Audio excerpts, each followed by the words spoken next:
Hello students. हम पढ़ रहे थे क्लास 10th के विज्ञान का चैप्टर जैव प्रक्रम। तो पिछले वीडियो में हमने पढ़ा था कि जैव प्रक्रम क्या होता है। वे सभी प्रक्रम जो मिलकर अनुरक्षण या रख रखाव का कार्य करते हैं उन्हें जैव प्रक्रम कहते हैं। फिर इनके प्रकार पढ़े थे कि पोषण तंत्र, शोषण तंत्र, वहन तंत्र, उत्सर्जन तंत्र। इनके बारे में हमने डिटेल से एक इंट्रोडक्शन दे दिया था आपको। और हमने पोषण तंत्र में स्वपोषी पोषण के बारे में भी चर्चा कर ली थी, जिसमें पेड़ पौधे अपना भोजन प्रकाश संश्लेषण की क्रिया के द्वारा बनाते हैं। तो आज हम पढ़ेंगे विषम पोषी पोषण। विषम पोषी पोषण उसे कहते हैं जो जीव अपना भोजन अन्य प्राणियों से या बाहरी वातावरण से लेते हैं, उन्हें विषम पोषी पोषण कहते हैं। इसके तीन प्रकार होते हैं मुख्य रूप से: प्राणी संभोजी, परजीवी और मृतजीवी। तो एक एक करके इनको देखते हैं। प्राणी संभोजी वो जीव होते हैं जो ठोस खाद्य पदार्थों का अंतर्ग्रहण करते हैं, और ठोस खाद्य पदार्थ भी अन्य जंतु या पादप भाग को ही वो अपने शरीर के अंदर लेते हैं। तो इस तरह के जो प्राणी होते हैं जो ठोस खाद्य पदार्थ को लेते हैं और दूसरे जीवों पे ही निर्भर होते हैं, उन्हें प्राणी संभोजी कहते हैं। इसके तीन प्रकार होते हैं: शाकाहारी, मांसाहारी, सर्वाहारी। शाकाहारी जीव जो होते हैं वो हमारे जो केवल पेड़ पौधों पे निर्भर होते हैं, जैसे गाय, खरगोश, बकरी। जो भी जीव केवल पेड़ पौधों से अपना भोजन ग्रहण करते हैं उन्हें शाकाहारी कहते हैं। फिर आते हैं मांसाहारी, जो केवल और केवल मांस का सेवन करते हैं, जैसे शेर, चीता, जानवर जो जंगली जानवर होते हैं उनको हम मांसाहारी कहते हैं। फिर आते हैं सर्वाहारी, जो पेड़ पौधों से भी अपना भोजन ले लेते हैं और जो दूसरे जंतुओं से भी अपना भोजन ले लेते हैं, जैसे मनुष्य, कौवा, चूहा। बहुत सारे ऐसे जीव है जो कुछ भी मिल जाए उसको खा लेते हैं। तो इस प्रकार से तीन प्रकार का पोषण हो गया प्राणी संभोजी के अंदर। फिर हम सेकंड टाइप पढ़ेंगे परपोषी पोषण के अंदर, वो होता है परजीवी।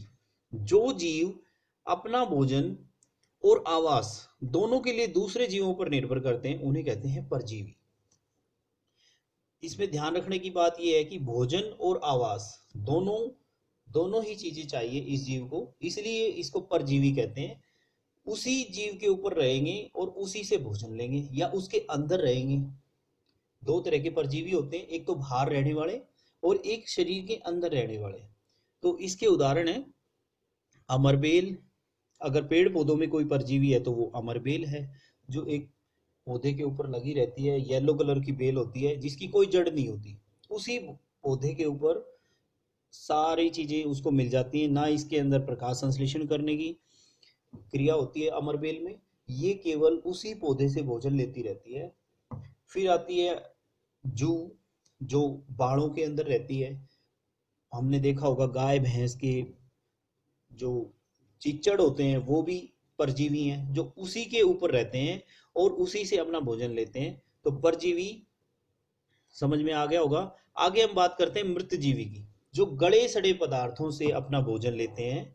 उन जीवों को, मरे गले सड़े पदार्थों से जो अपना भोजन लेते हैं, उनको हम मृतजीवी कहते हैं। तो ये जो जीव है ये हमारे पर्यावरण के लिए बहुत ज्यादा आवश्यक है। इसके उदाहरण है फफूंद और जीवाणु। क्यों आवश्यक है ये जीव? क्योंकि यदि ये नहीं होंगे तो जितने भी जानवर हैं या पेड़ पौधे हैं उनका अपघटन नहीं होगा। तो इनको हम कहते हैं सफाई कर्मचारी। ये हमारी पृथ्वी के सफाई कर्मचारी हैं, जो सारे गले सड़े पदार्थों को खा लेते हैं और एक साइकिल बना देते हैं, रिसाइकलिंग में बड़ी मदद करते हैं, सभी जीवों को आपस में जोड़े रखते हैं। तो ये मृतजीवी हो गए। अब बात करते हैं अमीबा में पोषण। जो अगला टॉपिक हमारे सिलेबस में आता है वो है अमीबा में पोषण। तो बच्चों, अमीबा के बारे में आपको पता है, अमीबा एक प्रोटोजोआ होता है जिसके अंदर भोजन उसकी, ये एक कोशिकीय जीव है, केवल एक कोशिका का ही बना होता है, और इसके अंदर जो भोजन होता है वो इसके पादाभ के द्वारा, ये जो निकले हुए हैं बाहर की तरफ, इनको कहते हैं पादाभ या कूटपाद। खाद्य पदार्थ जब भी इसके नजदीक आएगा तो ये उस खाद्य पदार्थ को अपने अंदर की तरफ कर लेते हैं और एक खाद्य रिक्तिका बना लेते हैं, भोजन को अंदर की तरफ ग्रहण कर लेते हैं सतह से ही, और फिर उसके बाद उसका डाइजेशन हो जाता है। यहाँ पर हम देख रहे हैं तो बिल्कुल ही सिंपल प्रकार का ऑर्गेनिज्म है अमीबा, जिसमें भोजन उसके पादप या कूटपाद के द्वारा और उसकी सतह से ही भोजन को ग्रहण कर लिया जाता है। अब बात करते हैं मानव में पोषण। मानव में पोषण ये बड़ा इंटरेस्टिंग टॉपिक है बच्चों। क्योंकि हम स्वयं भी मानव है, तो हमें पता होना चाहिए कि हम जो भोजन खाते हैं उसका किस प्रकार से हमारे शरीर के अंदर किस प्रकार से वह चलता है। सबसे पहले भोजन हमारे मुंह के द्वारा ग्रहण किया जाता है, और मुंह के अंदर हमारे पास जीवा होती है और दांत होते हैं। तो बच्चों, दांतों की वजह से हम भोजन को छोटे छोटे टुकड़ों में तोड़ लेते हैं और जीवा उसको मिक्स करने में मदद करती है। इसके अलावा हमारे मुंह के अंदर लाला ग्रंथियां होती हैं जो रस छोड़ती रहती है, जिसको हम लार कहते हैं, जो भोजन को अच्छे से मिक्स कर देती है और एक छोटे छोटे बाउल के अंदर कन्वर्ट कर देती हैं। और यह भोजन फिर मुंह गुहिका के बाद यह ग्रसिका के अंदर आ जाता है। तो ये ध्यान रखना है, पहला जो पार्ट है वो हमारा भोजन डाइजेस्टिव सिस्टम का वो मुंह है, दूसरा है ग्रसिका। अब हम बात करते हैं कि ग्रसिका एक छोटी सी नली होती है जो गले में से होती हुई हमारे भोजन को इसके तीसरे पार्ट आमाशय तक पहुंचा देती है। आमाशय जो होता है ये जे शेप का एक ऑर्गन है, जे शेप होती है इसकी आमाशय की, और ये हमारा तीसरा पार्ट हो गया। इसके अंदर जब भोजन आ जाता है तो यहाँ पर भोजन को मिलता है एक एसिड जिसका नाम होता है हाइड्रोक्लोरिक एसिड, HCl। इतना स्ट्रॉन्ग एसिड होता है बच्चों ये HCl, जिसको हम तेजाब भी कह सकते हैं। जो भोजन के अंदर जितने भी जीवाणु होते हैं या जो भी अशुद्धियां रह जाती हैं, हम कई बार भोजन को बिना हाथ धोए, या हो सकता है कि भोजन के अंदर पहले से ही कुछ कंटेमिनेशन हो, तो उस कंटेमिनेशन को, उन बैक्टीरिया को मारने के लिए हमारे शरीर ने आमाशय के अंदर HCl का प्रोडक्शन करता है हमारा शरीर, जिससे हम बचे रहते हैं बीमारियों से। तो HCl हो गया, ये जे शेप का ऑर्गन हो गया हमारा। इसके बाद जो अगला ऑर्गन है जहाँ पे भोजन जाता है वो होती है हमारी छोटी आंत, जिसको हम क्षुद्रांत कहते हैं। तो ये हमारा हो गया चौथा पार्ट। छोटी आंत में जाने से पहले भोजन को अच्छे से डाइजेस्ट करने के लिए यहाँ पे हमारे पास है पित्ताशय, जिसके अंदर हमारा पित्त रस भरा रहता है, पित्त रस का भंडारण करता है, और ये पित्त रस बनाता है हमारा यकृत।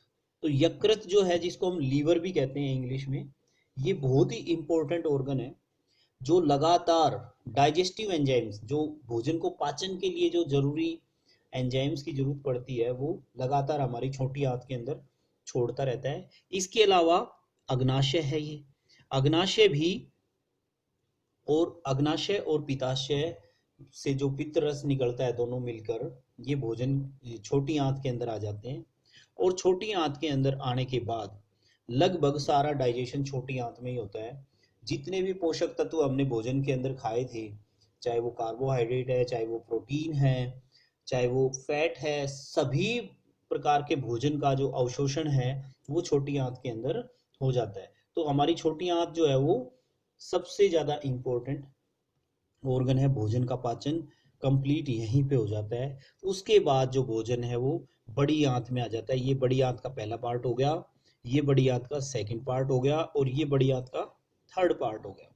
तो बड़ी आंत जो है उसका नाम ही बड़ी आंत है, वास्तविकता में वो छोटी होती है। और छोटी आंत क्योंकि साइज में पतली होती है इसीलिए उसको छोटी कहते हैं, वास्तविकता में ये बहुत बड़ी आंत होती है। तो बृहदांत्र भी कहते हैं बड़ी आंत को।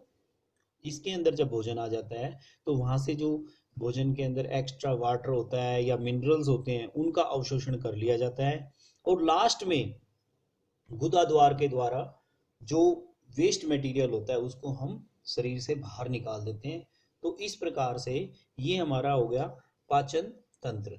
तो बच्चों, यदि ये चित्र आपको बनाना आ गया, जिसमें हम शुरुआत में माउथ बनाते हैं, मुंह, फिर ग्रसिका, फिर आमाशय, और अमाशय के बाद छोटी आंत से पहले यदि हम लीवर और अग्नाशय भी बना देंगे, और फिर छोटी आंत, बड़ी आंत और फिर गुदाद्वार, यदि ये चित्र बनाना आ गया आपको, तो आप मानव का पाचन तंत्र सीख जाएंगे। तो इसकी प्रैक्टिस जरूर करें अपने घर पर। आज के लिए इतना ही, अगला टॉपिक कल करेंगे।